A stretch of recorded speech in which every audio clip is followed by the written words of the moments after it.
Hello students, welcome to my YouTube channel.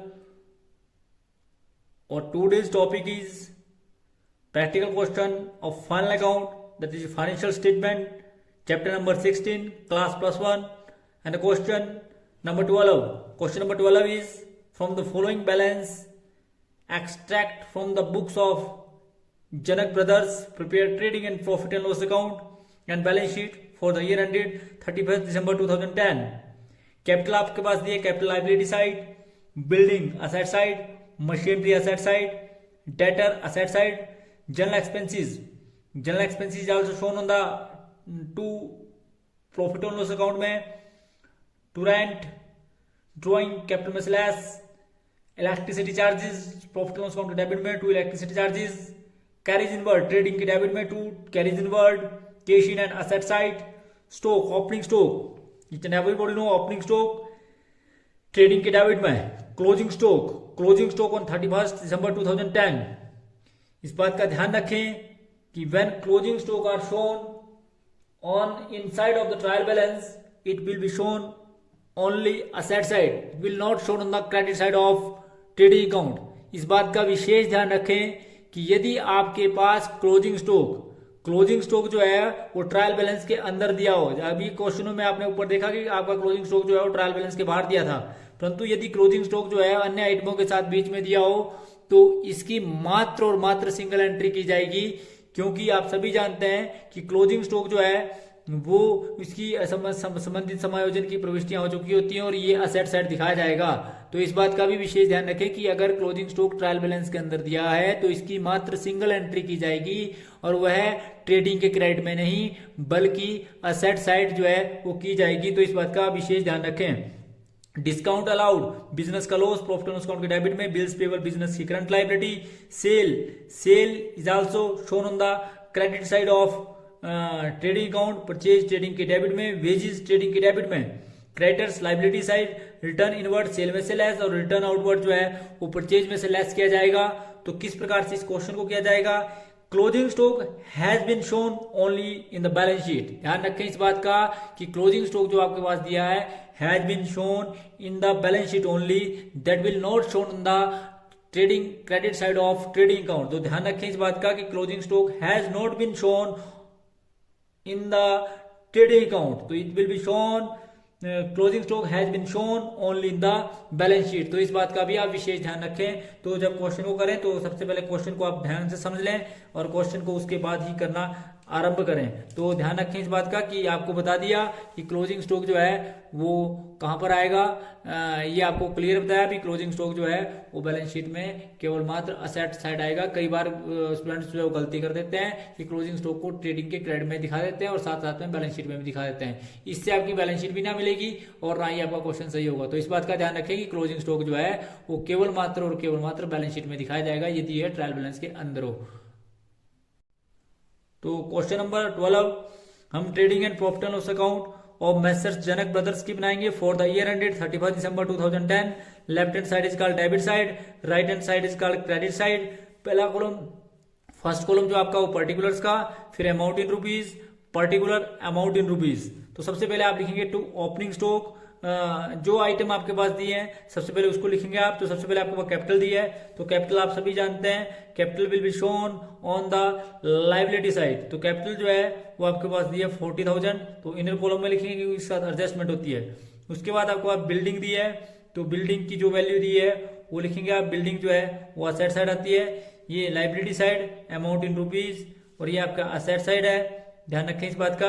और ये भी आपका अमाउंट इन रुपीज, अमाउंट हमेशा रुपीज में आता है. और balance sheet of messrs Janak as on 31st December 2010 ये लिखना भी जरूरी है. तो बिल्डिंग आपके पास दी है, बिल्डिंग लिखेंगे आप. बिल्डिंग आपके पास दी है 20,750. उसके बाद आपको मशीनरी दी है, तो मशीनरी भी आपकी एसेट साइड आएगी. तो जो मशीनरी की वैल्यू दी है आप मशीनरी की वैल्यू आपके पास दी है 9,275. तो जितनी जो वैल्यू दी है. उसके बाद debtors also shown on the asset side.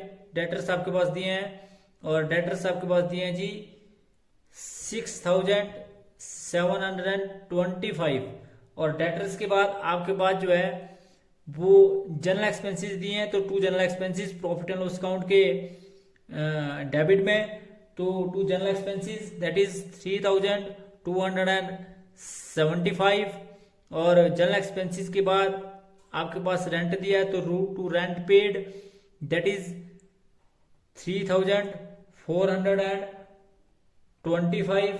Rent paid के बाद आपके पास जो है ड्राइंग दी है, ड्राइंग जो है आप सभी जानते हैं कैपिटल में से लेस होगी और ड्राइंग की वैल्यू जो आपके पास दी है वो दी है 575। इसमें से इसको घटाएंगे 40,000 में से 575 को घटाएंगे तो आपके पास आया 39,425। उसके बाद आप सभी जानते हैं कि आप इलेक्ट्रिक चार्जेस लेंगे। Electric charges will be shown on the debit side of profit and loss account and that is electric charges is 475। उसके बाद कैरीज इनवर्ट दिया है, कैरीज इनवर्ट जो है वो ट्रेडिंग के डेबिट में दैट इज 550, तो 550 दिया है कैरीज इनवर्ट। कैरीज इनवर्ट के बाद आपके पास कैश इन हैंड दिया है, cash in hand will be shown on the asset side, तो कैश इन हैंड आपके पास दिया है जिसको असेट साइड दिखाएंगे that is 6,250। Cash in hand के बाद अगली आइटम जो आपके पास दी है वो ओपनिंग स्टॉक की दी है। ओपनिंग स्टॉक जो दिया है आपके पास वो दिया है 8,000 that will be shown on the debit side of trading account to opening stock. और ओपनिंग स्टॉक के बाद आपके पास क्लोजिंग स्टॉक दिया है और क्लोजिंग स्टॉक मैंने आपको बताया क्योंकि ट्रायल बैलेंस के अंदर दिया है, इसकी भी मात्रा एंट्री की जाएगी क्लोजिंग स्टॉक की और ये जो है वो दिया है 12,000, ये भी आपकी सिंगल एंट्री की जाएगी क्योंकि आप सभी जानते हैं कि जब ये ट्रायल बैलेंस के अंदर दिया हो तो closing stock has been shown only in the balance sheet, तो इस बात का भी आप ध्यान रखें कि क्लोजिंग स्टॉक जो है वो बैलेंस शीट में असेट साइड दिखाया जाएगा। क्लोजिंग स्टॉक के बाद आपके पास नेक्स्ट आइटम दिया discount allowed. Discount allowed business का खर्चा है और डिस्काउंट अलाउड आपके पास दिया है 100 रुपीज। इस प्रकार से 100 रुपीज आपके पास डिस्काउंट अलाउड दिया है। डिस्काउंट अलाउड के बाद आपको बिल्स पेबल दिए हैं। बिल्स पेबल आप सभी जानते हैं that will be shown on the liability side 8,850 और बिल्स पेबल के बाद आपको परचेज दिए है।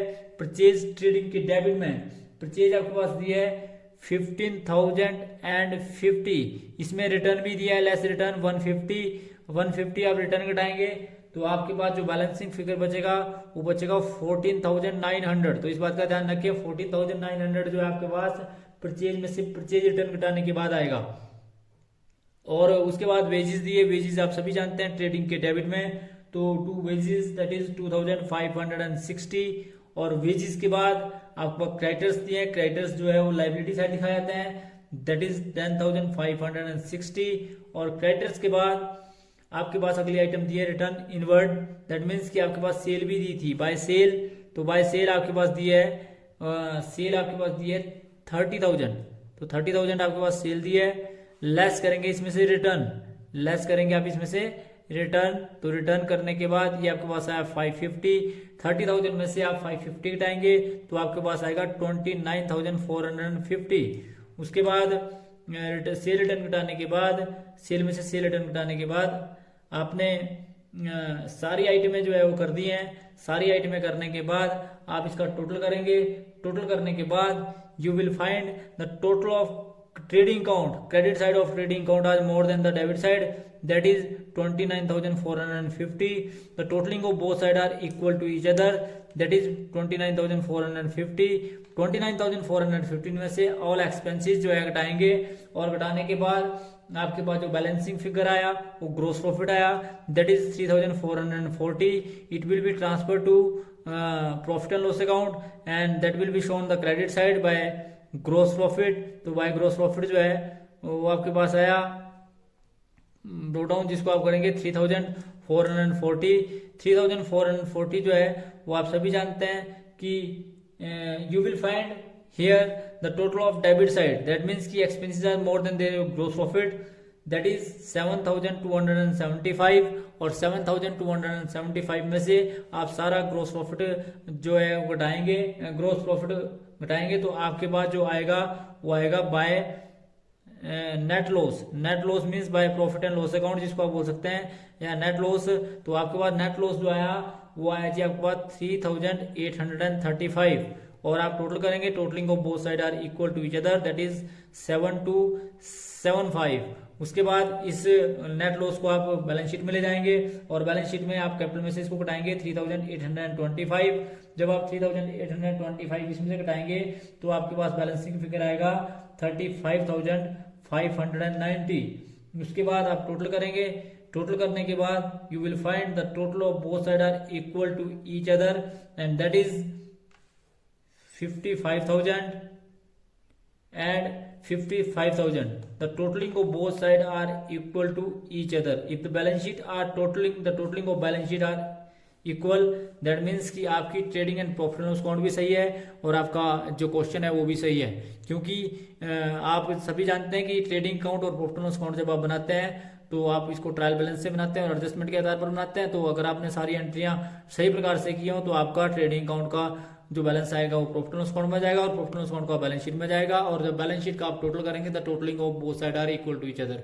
As per the accounting equation concept भी आप लोगों को पता है कि एसेट साइड का टोटल जो है वो हमेशा लायबिलिटी साइड के टोटल के बराबर होता है। तो इस प्रकार से ये था जी आपका क्वेश्चन नंबर 12। तो thanks for watching the video, please like, comment and subscribe my channel. Thank you.